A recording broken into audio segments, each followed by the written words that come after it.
Bushido Shoshinshu, Code of the Samurai. Chapter 9. Courtesy and Respect. The two paths of loyalty and familial duty are not only obligatory for warriors. Farmers, artisans, and merchants are not different in this respect. Nevertheless, when young people or servants are unmannerly in conversation and other interaction with their employers or parents, and yet this is overlooked as long as they are sincere in their regard for their employers and parents, this is the loyalty and familial duty of the lower three classes.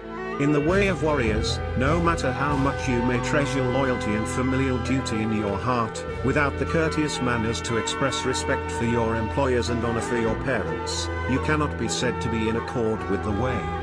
However, whether in relation to one's employer, which goes without saying, or in relation to one's parents, no upstanding warrior would ever be rude or remiss in their presence. When you still are not at all negligent even when out of sight, where your employers and parents don't know what you are doing, and your conduct in the dark of night is no different from that in the light of day, this is called the loyalty and familial duty of warriors.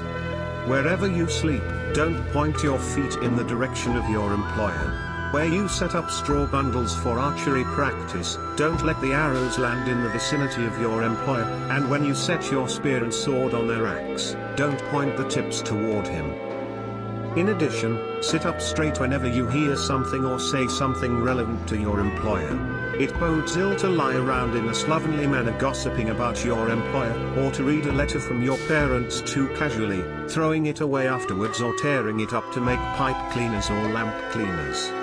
When people with attitudes like this meet members of other establishments in other places, they hold forth on the negative aspects of their own employers' establishments. Or if they meet someone who sweet talks them, they gladly spread bad rumors about their parents and siblings, ridiculing and slandering them. Because of this, someday they will be punished by their employers or parents, or meet with a serious calamity, or die the death of a warrior abandoned by fate. Even if they survive, they will be good for nothing, or at any rate will never lead a decent life. During the Kiko era, there was a courageous knight named Kani Saizo, who was the commander of the infantry under Fukushima Masanori, Grunty of the Imperial Guard of the Left. He was keeper of the iron gate of the castle of Hiroshima in Aki. As he kept watch day and night, because he was very old he used to take naps to rest.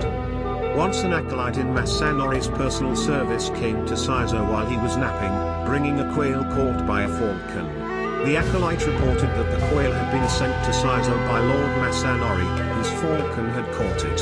Hearing this, Saizo got right up, put back on the formal outerwear he had doffed for his nap, and faced the direction of headquarters to receive the gift, saying he would immediately go there to express his thanks. Then he scolded the acolyte. Even though you're just a boy, you're a real moron. If it's a message from the Lord, first you should announce that fact, wait for me to get ready, and then deliver the message. Instead you had the nerve to give me a message from the Lord while I was still lying down. If you were not a mere boy you would be punished for this, but seeing as how you're only a child I'll let you go. Shaken up, the acolyte hurried back and told the page boys what had happened. Masanori heard, and called that acolyte to him and asked him about it. The acolyte told the whole story. It is reported that Masanori said, it was reasonable for Saizo to get angry at your impoliteness. I wish all the warriors of the provinces of Aki and Bizen had Saizo's heart. Then anything could be possible. The end of chapter 9.